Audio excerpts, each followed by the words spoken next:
Well, now to the coronavirus and how it's spreading throughout the state. Health officials are now able to pinpoint where strains of COVID-19 that are already here now actually came from. Team 12's Colleen Sikora is looking at how this research could help develop leads on a vaccine for the virus.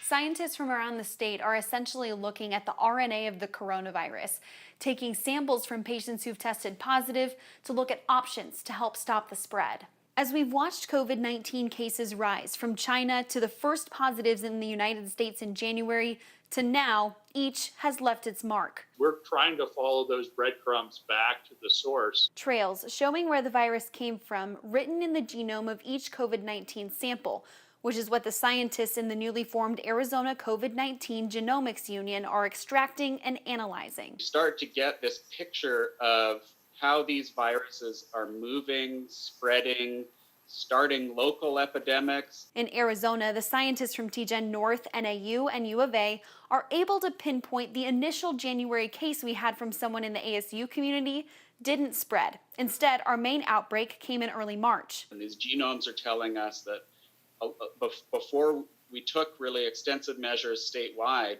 this virus was already established and transmitting successfully in a transmission chain. So far, the scientists have looked at the genome of more than 100 of Arizona's first COVID-19 samples. Less than half of those fall into this dominant transmission chain that they're tracing back. And it looks like ultimately it has its roots in the European outbreak, but there are also variants of that same transmission chain that we can see in Utah and other U.S. states. As they work to sequence all of the state's positive COVID-19 samples, they're looking at what's to come. I don't think we're going to have continued lots of cases. I think it's going to drop, but it will be around and probably hit us hard again come fall.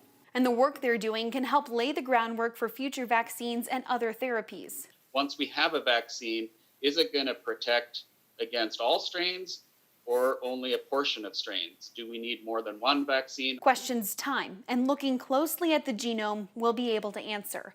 Colleen Sikora, 12 News.